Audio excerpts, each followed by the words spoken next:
அதிர்ந்து போன வரலட்சுமி மகளை பார்த்து, என்னடி சொல்கிற? நீ சொல்கிறது உண்மையா? உன்னைத்தாண்டி கேட்குறேன், உண்மையாத்தான் சொல்கிறியா என்றாள். எத்தனை முறை சொல்லுவாங்க? ஆமாம் ஆமாம் ஆமாம், போதுமா? சலித்து கொண்டவள் கோபமாக பதிலளித்தாள் சாக்சி. குடும்ப மானத்தையே வாங்கிட்டியடி பாவி. உங்கள் அப்பாவை யோசிச்சு பார்த்தியா? அவர் மரியாதையே யோசிச்சு பார்த்தியா? அட்லீஸ்ட் உனக்காக பார்த்து பார்த்து பண்ணுவாளே உங்கள் அக்காவையாவது யோசிச்சு பார்த்தியா? அவள் வாழ்க்கையை பற்றி கொஞ்சமாவது யோசிச்சு பார்த்தியா என்றாள் அம்மா. எல்லோரையும் பற்றி யோசிச்சுக்கிட்டு இருந்தா என் வாழ்க்கையை நான் எப்போ வாழ்கிறது என்று முணுமுணுத்தாள். அதுக்காக இப்படி ஒரு வேலை செய்ய எப்படி உனக்கு மனசு வந்தது என்று சாக்சியின் தலைமுடியை பிடிக்கச் சென்றவள் கையை தட்டி விடுகையில் தன் தந்தை வரவை கண்டு அவர் முகத்தை பார்க்க தயங்கிய சாக்சி தன் அறைக்குச் சென்றாள். கலங்கிய கண்களுடன் சண்முகத்தை பார்த்த வரலட்சுமி, என் பொண்ணு எதை செஞ்சாலும் சரியாக தான் இருக்கும் என வக்காலத்து வாங்குவீங்களே, இப்போ உங்கள் பொண்ணு செய்துட்டு வந்திருக்க வேலையை பார்த்தீங்களா என்றாள். எதையும் அறியாத சண்முகம் உள்ளே வந்து அமர்ந்தபடியே, ஆரம்பிச்சிட்டிங்களா? ஆத்தாளும் மகளுக்கும் மாசத்துக்கு ஒரு குடுமிப்பிடி சண்டை போடலைன்னா தூக்கமே வராதா என்றால். வீட்டில் என்ன நடக்குதுன்னு தெரியாமல் பேசாதீங்க என்றவள் அழுது கொண்டே அனைத்தையும் சொல்லி முடித்தாள் வரலட்சுமி. அதிர்ந்து போன சண்முகம் வாயடைத்து போனார். வீடே அமைதியானது. அழுகையை தாண்டி கோபம் கொந்தளிக்க, பொண்ணா வளர்க்கணும், பையன் மாதிரி வளர்க்குறேன்னு அவள் பேச்சை கேட்டு ஆடினீங்களே, இப்போ என்ன ஆச்சு? பையன் இப்படி ஒரு காரியத்தை செய்துட்டு வந்திருந்தா நாம் இப்படியா உட்காந்துருப்போம்? வாயடைத்து அமர்ந்திருந்தவரை பார்த்து, அவளை பற்றி பேசினாலே வரிஞ்சு கட்டிட்டு வருவீங்களே, இப்போ பேசுங்க என்றாள் வரலட்சுமி. அப்போதும் பதில் இல்லை. ஐயோ, எப்படி இருந்த மனுஷனை இப்படி ஆக்கிட்டாளே பாவி என்றபடியே எழுந்து சென்றாள் வரலட்சுமி. எந்த சத்தத்திற்கும் சாக்சி வெளியே வரவில்லை. மணி 7 தாண்டியது. வீட்டிற்குள் வந்த சரண்யா அப்பாவின் சோகத்தையும் அம்மாவின் கண்ணீரையும் கண்டு தன் தாயின் அருகில் சென்று, என்னம்மா, என்ன ஆச்சு? ஏதாவது பிரச்சனையா என்றாள். வரலட்சுமி சண்முகத்தை பார்த்து முறைக்க, அப்பாவை திரும்பி பார்த்த சரண்யா மீண்டும் தாயிடம், சொல்லுமா, என்ன கேட்குறல, சொல்லுங்க என்றாள் சரண்யா. கல்யாணம் ஆகாமலே கண்ணி கழியாமலே அம்மா ஆக போறான்னு சொல்லுங்க, குழுகுலுன்னு இருக்கும் என்று சத்தம் போட்டாள் வரலட்சுமி. என்னம்மா சொல்றீங்க? எனக்கு ஒன்றும் புரியலை. ஆமாண்டி, எதையும் புரிஞ்சுக்காத, இப்படி வெகுளியாவே இரு. எல்லாரும் அவங்க வாழ்க்கையை வாழட்டும். தாயின் கோபத்தை உணர்ந்தவள், பொறுமையாக இருங்கம்மா, நீங்கள் நினைக்கிற மாதிரி எல்லாம் ஒன்றும் இருக்காது, நானே அவளை கூப்பிட்டு கேட்குறேன் என்று தங்கையை அழைக்க தயாரானவளை கோபமாக அழைத்தாள் வரலட்சுமி. சரண்யா, நீ யாரையும் கூப்பிட்டு கேட்க வேண்டாம். நான் ஒன்றும் கற்பனை பண்ணி பேசலை, அவளே வந்து சொன்னது தான். அம்மனி வேலைக்கு சேர்ந்து முழுசாக 10 மாதம் ஆகலை, அதுக்குள்ளே வயிற்றுல 3 மாதம்னு வந்து நிற்கிறான். கூட வேலை பார்க்குற அரவிந்து தான் காரணம்னு என்கிட்டயே வந்து சொல்கிறான். அவனை பார்த்தாலே எனக்கு பிடிக்காது, அவன்தான் காரணம்னு கேட்க எனக்கு எப்படி இருக்கும்? திமிரு பிடிச்சவ நல்லாவே இருக்க மாட்டாள் என்றாள் வரலட்சுமி.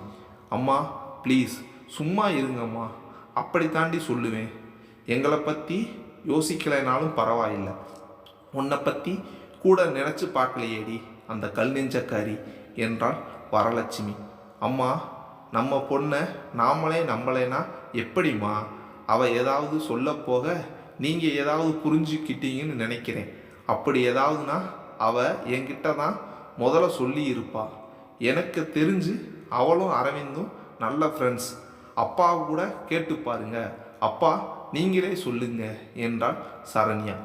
ஆவேசமாக பேசிய அவளிடம் அமைதியாய் பதிலளித்தார் சண்முகம். அவளுக்காக நான் பேச தயார். இவ்வளவு தூரம் நீயும் அவளுக்காக பேசிக்கிட்டு இருக்க. ஆனால் அவன் மேலே தப்பு இல்லைன்னா அவன் ஏன் இன்னும் வெளியே வரலை? அவன் மேலே பழி விழுந்தா அவளுடைய குரல் தானே ஓங்கி நிற்கும். எதுக்கு இவ்வளோ அமைதி? எனக்கு புரியலமா என்றார் சண்முகம். என்னப்பா, நீங்களும் இருங்க, நான் அவளை கூப்பிட்டு விசாரிக்கிறேன் என்றாள் சரண்யா.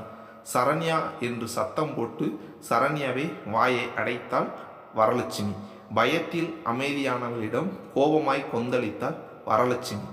உன் தங்கச்சி கெட்டு போயிட்டா, அதுதான் உண்மை. அவ உன்னை பற்றியும் உன் எதிர்காலத்தை பற்றியும் யோசிக்கலேன்னு மனசு குமிறி போய் கிடக்கிறேன். என்ன நம்பவில்லை நீ? இங்கே பாருடி, இதை பற்றி மட்டும் இல்லை, இனி அவகிட்ட ஒரு வார்த்தை பேசினாலும் நான் செத்ததுக்கு சமானம், என் மேலே சத்தியம் என்று சரண்யாவின் கையை அவள் தலை மீது வைத்து கூறினாள் வரலட்சுமி. தாயின் ஆவேசத்தில் உண்மையை உணர்ந்தவள் வாயடைத்து போனாள். வரலட்சுமி சமையலறைக்கு செல்ல சரண்யாவும் தன் தந்தையின் அமைதியை கண்டு தங்கை இருந்த தன் அறைக்கு எழுந்து சென்று தன் உடையை மாற்றிக்கொண்டு முகத்தை கழுவிக்கொண்டு வெளியே சென்ற சரண்யாவிடம் சாக்சி பேசக்கூட முயற்சி செய்யவில்லை. சண்முக மனதில் பழைய நினைவுகள் வந்து சென்றன. பாருமா, இதுவரைக்கும் நீ எப்படி வேணா இருந்திருக்கலாம். இப்போ நீ பெரிய பொண்ணாகிட்டேல, இனி அடக்க ஒடுக்கமாக இருக்கணும். வெளியே போகும்போது தலை குனிஞ்சபடியே போயிட்டு தலை குனிஞ்சபடியே வரணும் என்றார். ஏன்பா, நீ தலை குனிஞ்சு நடந்தாதாமா அப்பா தலை நிமிர்ந்து நடக்க முடியும் என்றார் சண்முகம். போன வாரம் வரைக்கும் நீங்கள் தலை குனிஞ்சு நடந்துக்கிட்டா இருந்தீங்க என்றாள் சாக்சி. அப்படி இல்லைம்மா, போன வாரம் வரைக்கும் நீ சின்ன பொண்ணு, இப்போ நீ பெரிய பொண்ணு என்றார் சண்முகம். ஒரு வாரத்தில் அதே வயசுதானே இருக்கும் என்று அவள் சொல்ல, அது இல்லைம்மா என்ற அவரிடம், அப்பா எனக்கு புரியுது, என் உடம்பில்தான் மாற்றமே தவிர என் மனசளவில் நான் அப்படியே தான் இருக்கேன் அப்படிங்கிறது தான் உங்ககிட்ட சொல்ல வரேன். ஏன்பா, பொண்ணுங்க தலை நிமிர்ந்து பார்த்தாலே தப்பு பண்ண மட்டும்தானப்பா? இந்த கேள்வியை சற்றும் எதிர்பார்க்காத சண்முகம் அமைதியானார். நான் தலை குனிந்து நடக்க நான் எந்த தப்பும் பண்ணலை. நீங்கள் தலை குனிஞ்சு நடக்கிற மாதிரி நான் எந்த தப்பும் பண்ண போகிறதும் இல்லை. அப்புறம் எதுக்குப்பா இந்த ஃபார்மாலிட்டிக்ஸ் என்று சிறு சிரிப்புடன் துள்ளி குதித்து ஓடினாள் சாக்சி. வளர்ந்த சாக்சியிடம் சண்முகம் முதல் முறையாக கோயட்டில் படிக்க போகிற, ஏதாவது பிரச்சனை வந்துட போகுது என்றார். உங்கள் பொண்ணு சண்டை வலிக்காமல் இருந்தால் சரி. வரலட்சுமி மதிய உணவை சாக்சியிடம் கொடுத்தபடியே கூறினார்.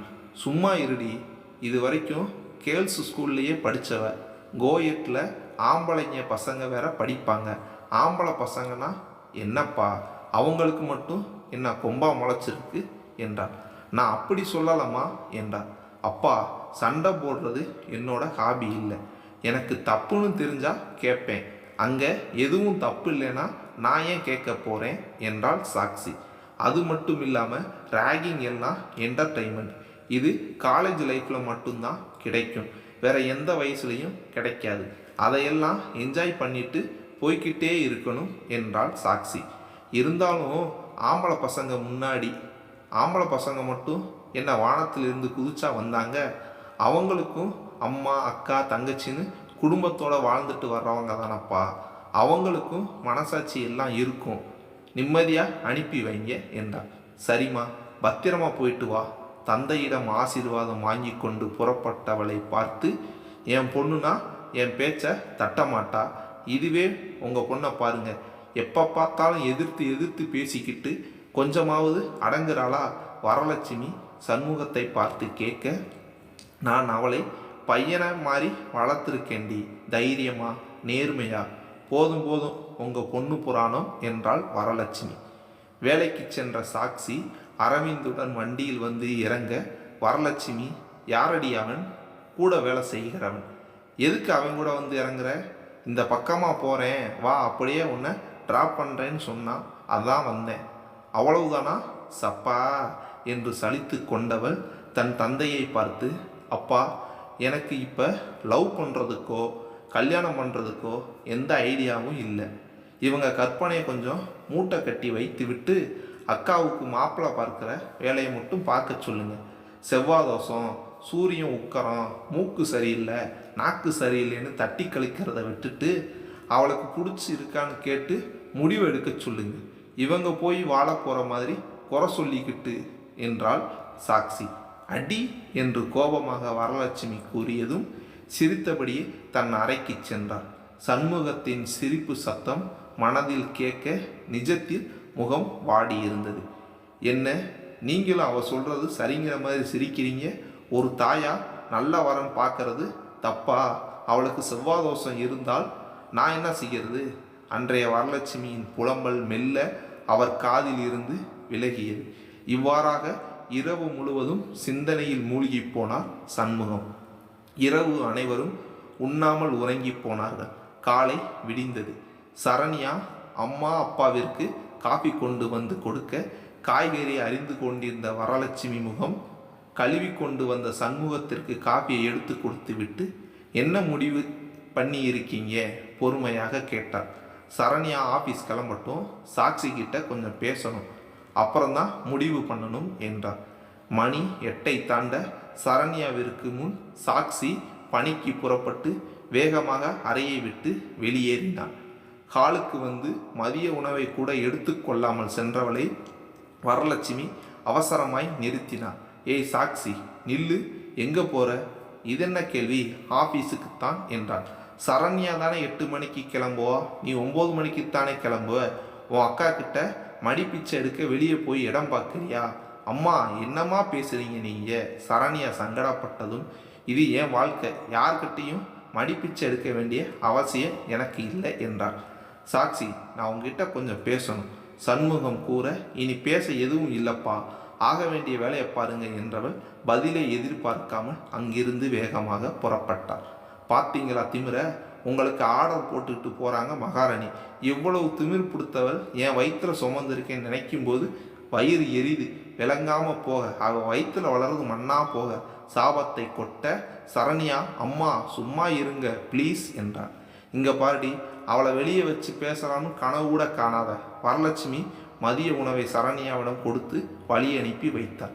பேருந்து நிலையத்தில் நின்று கொண்டிருந்த சாக்சியை அழைத்தபடியே சரண்யா ஓடிவர சாக்சி அதை பொருட்படுத்தாமல் வந்த பேருந்தில் ஏறி சென்றார். வீட்டில் சாப்பிட்டு முடித்ததும் சண்முகத்திடம், வரலட்சுமி என்ன செய்யலாம்னு முடிவு பண்ணி இருக்கீங்க? என்ன செய்கிறது? கல்யாணம்தான், வேற என்ன செய்ய முடியும்? நானும் அதைத்தான் நினச்சேன். மாப்பிள்ளை என்ன கேள்வி கேட்குற? யார் காரணமோ அவனுக்குத்தான் கட்டி கொடுக்க முடியும் என்றார். உங்களுக்கு என்ன கிறுக்கு பிடிச்சி போச்சா? பெரியவளை வீட்டில் வச்சுக்கிட்டு சின்னவளுக்கு எப்படி கல்யாணம் பண்ணுறது? ஏற்கனவே ஒழுங்காக வரமாட்டேங்குது. இதில் இந்த இளவு எடுத்தவளுக்கு முதல்ல கல்யாணம் பண்ணி வச்சா பெரியவளை கேட்டு யார் வருவாங்க? அதான் வெக்கங்கெட்டு போய் கெட்டு போய் வந்து நிற்கிறா. அவளுக்கு தான் பெரியவங்கள அக்கறை இல்லை. இவளும் நீ பெத்த பொண்ணு தானே, உங்களுக்கு அக்கறை இல்லாமல் போச்சா என்றான். என்ன பேசுகிற வரலட்சுமி? 9 வருஷமாக சரண்யாவுக்கு வரன் தேடிக்கிட்டு இருக்கோம். அப்போ எல்லாம் அமையாத வரன் இந்த 2-3 மாதத்தில் கிடச்சிடவா போகுது? இதுக்கப்புறம் பார்த்து பேசி கல்யாணம் முடிக்கிறதுக்குள்ளே என்ன நடக்கும்னு நினைத்துப்பார். குடும்பமானோ கப்பல் ஏறிடும். அதனால் ஃபஸ்ட்டு சாக்சிக்கு கல்யாணத்தை முடித்து விடலாம் என்றார். இதுக்கு நான் ஒருபோதும் சம்மதிக்க மாட்டேன் என்றான். சரி, என்ன பண்ணலாம் நீயே சொல்லு என்றார். பேசாமல் போன மாதம் சிங்கப்பூர்லேருந்து வரன் வந்து கேட்டாங்கல்ல, அவங்களுக்கு சரண்யாவை திரும்பவும் பேசலாமா? அவங்க தான் கல்யாணத்தை சீக்கிரம் பண்ணுற ஐடியாவில் இருக்காங்க. அவனுக்கு தான் தலையில் முடி இல்லை, வயசான மாதிரி இருக்குன்னு சொல்லி வேணான்னு சொன்னியே, அதுக்கு என்னங்க பண்ணுறது? தயக்கத்துடன் கூறினான் வரலட்சுமி. அதை விட போன வாரம் புரோக்கர் காட்டினார் பாரு, கவர்மெண்ட் டீச்சர் வேலையில் இருக்கிற ஒரு வரன், அதை பார்க்கலாமா என்றார். ஐயோ, அவனை ஃபோட்டோவில் பார்க்கும்போதே பேக்கு மாதிரி இருந்தான், நேரில் எப்படி இருப்பானோ, அவனை போய் எப்படி உங்களுக்கு பிடிச்சது என்றாள் வரலட்சுமி. அப்படி இல்லை லட்சுமி, சிங்கப்பூர் வரனுக்கு பொண்ணை கொடுத்தா கல்யாணம் ஆன கையோட அவன் கிளம்பி ஃபாரினுக்கு போயிடுவான். அவன் வந்து நம்ம பிள்ளைய கூட்டிகிட்டு போக 6 மாதமோ 1 வருஷமோ ஆகும். ஏற்கனவே நம்ம பொண்ணுக்கு லேட் மேரேஜ், இதில் இன்னும் வாழ விடாமல் காத்துக்கிட்டு இருக்கிற பொழப்பா தேவையா? ஆனால் இவனுக்கு என்ன குறை? கவர்மெண்ட் வேலை, சொந்த வீடு, பிஹெச்டி வேற படிக்கிறான். நாம் நினச்சா 1 மணி நேரத்தில் போய் பிள்ளைய பார்த்துட்டு வர முடியும் என்றார். கரெக்ட் தான், ஆனால் கல்யாணத்துக்கு சீக்கிரமாக வச்சுக்க அவங்க சம்மதிக்கணுமே என்றார். அதெல்லாம் நான் பேசிக்கிறேன் என்றார் சண்முகம். மறுநாள் பெண் பார்க்கும் படலத்தில் அனைவரும் அமர்ந்து இருக்க, நான் உங்கள் பொண்ணுக்கிட்ட கொஞ்சம் பேசலாமா என்றார் மாப்பிள்ளை. தாராளமாக பேசுங்க தம்பி. சரண்யா, தம்பி கூட்டிட்டு போமா என்றார் சண்முகம். தோட்டத்தில் வாழை மரம் அருகே இருவரும் நின்றிருந்தனர். என்ன படிச்சிருக்கீங்க? எம்காம் முடிச்சுட்டு ப்ரைவேட் பேங்க்கில் ஒர்க் பண்ணுறேன் என்றாள் சரண்யா. சூப்பர், எனக்கு உங்களை ஃபோட்டோவில் பார்க்கும்போதே பிடிச்சி போச்சு. ஆனால் உங்கள் பக்கத்தில் இருந்து எந்தவித பதிலும் வரலை. இப்போ அவசரமாக வர சொல்லியிருக்கீங்க. ஏன் இந்த இடைவெளின்னு நான் தெரிஞ்சுக்கலாமா என்றான். கண்ணாடியை தூக்கி விட்டபடியே பேசினான். இப்படி கேட்டால் என்ன சொல்கிறது என்றாள். அச்சொச்சோ, உங்களை சங்கடப்படுத்த நான் இதை கேட்கல. ஏதாவது குறை இருந்தால் நீங்கள் கேட்டு தெரிஞ்சுக்கலாம். எந்த ஒரு தயக்கத்தோடும் வாழ்க்கையை ஆரம்பிக்க வேணாம்னு தான். எதுவாக இருந்தாலும் கிளியர் பண்ணிக்கலாம்னா இந்த கேள்வி என்றான் அவன். எனக்கு எந்த தயக்கமும் இல்லை என்று ஆரம்பிக்கும் போதே அவன் வேற யாரோட ஒரு தயக்கத்தை பற்றியும் எனக்கு தேவையில்லை. நீங்கள் கிளியராக இருந்தால் ஃப்யூச்சரை பற்றி பேசலாமா என்று சரண்யாவை உற்று பார்க்க வெக்கம் கலந்த சிரிப்புடன் தலையை குனிந்தவள் என்று தலையசைத்தாள். மாலை வீட்டிற்குள் வந்த சாக்சியிடம், வரலட்சுமி, இங்கே பாருடி, உங்கள் அக்காவுக்கு வரன் பார்த்து முடிவு செஞ்சுருக்கோம். உனக்கு ஃபாரின் ஆப்ஷன் வந்து இருக்கு. அதனால் கல்யாணத்தை சீக்கிரம் செய்யணும்னு பொய் சொல்லி தான் அடுத்த மாதமே தேதி குறித்து இருக்கோம் என்றாள். ரொம்ப சந்தோஷம் என்றாள் சாக்சி. அது வரைக்கும் உன் வாயை வைத்தியம் கட்டிக்கிட்டு இரு, தேரை இழுத்து தெருவில் விட்டுடாத என்றாள் வரலட்சுமி. அது நீங்கள் நடந்து என்று சொல்லும்போதே நெஞ்சில் ஏற்று கொண்டு வந்த வாந்தியை வாஷ்பேசனில் சென்று எடுத்தாள் சாக்சி. சரண்யா அவளுக்கு உதவ முன்வர தடுத்து நிறுத்தினாள் வரலட்சுமி. நீ எங்கே போகிற? திருட்டுத்தனமாக புல்லை வாங்கிட்டு வந்தவளுக்கு அவளை பார்த்துக்க தெரியும். நீ உன் வேலையை பாரு என்றாள் வரலட்சுமி. திருமண நாள் நெருங்கியது. தன் கபோர்டில் இருந்து துணியை எடுத்து தன் சூட்கேஸில் வைத்து கொண்டிருந்த சரண்யா சந்தேகப்பட்டு எதையோ தேட அவளுக்கு கிடைக்கவில்லை. மறுநாள் மணப்பெண் அறையில் சரண்யா சில சிந்தனையுடன் அமர்ந்திருந்தாள். அந்த அறையில் இருந்த குழந்தைகளிடம் சாக்சி, நீங்கள்லாம் கோவிலுக்கு போகலையா? பெரியம்மா பெரியப்பா அங்கே தான் போயிருக்காங்க. மாப்பிள்ளை அளப்பில் நீங்களும் டான்ஸ் ஆடிட்டே வாங்க, போங்க போங்க என்று சொல்லி அனுப்பி வைத்தாள். அங்கிருந்த தட்டுகளை எடுத்துக்கொண்டு புறப்பட்ட சாக்சியை சரண்யா அழைத்தாள். சாக்சி கோபமாக அழைத்தவளுக்கு தெனாவட்டாக பதிலளித்தாள் சாக்சி. என்ன என அவள் அருகில் சென்றவள், எதுக்காக இப்படி பண்ண? கண்களில் நீர் தேங்கி நிற்க, என்ன பண்ணாங்க? மீண்டும் தெனாவட்டாக பதிலளித்தாள். பலார் என்று கன்னத்தில் அறைந்தாள் சரண்யா. பேசாதடி, இப்படி ஒரு தப்பு பண்ண எப்படி உன்னால் முடிஞ்சது? இதுக்காகத்தானே? ஓ, கண்டுபிடிச்சிட்டியா? ஆமாக்கா, இதுக்காகத்தான். பின்ன நல்லது பண்ணுறேன்னு யாரும் எதையுமே பண்ணுறதில்ல. யாரு தான் பூனைக்கு மணி கட்டுறது? அதான் நானே கட்டிட்டேன். சத்தம் எப்படி பலமாக கேட்குதா என்றாள். மகிழ்ச்சியாக மேல சத்தம் சரண்யாவின் காதில் விழ சாக்சியை கட்டி அணைத்து கொண்டாள் சரண்யா. நீ ஏன்க்கா கில்ட்டியாக ஃபீல் பண்ணுற? எனக்காக எவ்வளவு துட்டு, எவ்வளவு சாபம், எவ்வளவு அவமானம் என்றாள் சரண்யா. என்னக்கா நீ? நம்ம அம்மா பேசுனதெல்லாம் கணக்கில் எடுத்துக்கிட்டு புதுசாக இருந்தால் கவலைப்படலாம். என்றைக்கும் அடிக்கிற அலாரம் தானே. மசக்க வாந்திக்கும் ஃபுட் பாய்சன் வித்தியாசம் தெரியலை. இவங்களெல்லாம் சாபமிட்டு நான் விளங்காமல் போக போகிறேன்னா? விட்டு தள்ளுக்கா. இனி நீ ஏதாவது கவலைப்பட்டால் அது உன் வாழ்க்கைக்காகத்தான் இருக்கணும். எங்களுக்காக கவலைப்படுவதெல்லாம் போதும், ஹாப்பியாக இரு. இருந்தாலும் நீ எவ்வளவு ஃபீல் பண்ணி இருப்ப என்றான். ஃபீலிங்கா? எனக்கா 1% கூட இல்லை. ஏன்னா நான் அந்த கேட்டகரியிலே இல்லையே. அதெல்லாம் அம்மா அப்பாவுக்கு தெரிய வரும்போது அதுவும் சரியாகிடும். சில் என்றாள் சாக்சி. ஆனால் அது எதுக்கு இந்த நேரத்தில் என்றாள் சரண்யா. இதுவரைக்கும் எந்த வரனை பற்றியும் நீ பேசினதில்லை. ஆனால் இந்த வரன் ஃபோட்டோவை நீ 2 முறை பார்த்த. 2 முறை இது சம்பந்தமாக என்கிட்ட பேசுகிறேன். நானா? எப்போ என்றாள் சரண்யா. ஒரு நாள் நைட்டு. ஒரு வயசுக்கு மேலே புத்திசாலியால் மட்டும்தான் முடியும்னு சொன்னேன். மறுநாள் காலையில் ஆஃபீஸ் கிளம்பும்போது கவர்மெண்ட் வேலைனா டென்ஷனே இல்லை அப்படின்னு சொன்னேன். அடிப்பாவி, இந்த 3 இன்சிடெண்ட் வச்சா இவ்வளோ தூரம் கொண்டு வந்த? கண்ணடித்து விட்டு நகர்ந்தவள் சட்டென்று நின்று திரும்பி சரண்யாவை பார்த்து கேட்டாள் சாக்சி. ஆமாம், இதை நீ எப்படி கண்டுபிடிச்ச? இதை மட்டும் இல்லை, இன்னும் கண்டுபிடிச்சேன். என்னது? பாக்கெட் என் கபோர்டில் இல்லை, நீ கோவிலுக்கும் போகலை. ஸோ உனக்கு இன்னைக்கு 2வது நாள் என்று சொன்னாள் சரண்யா.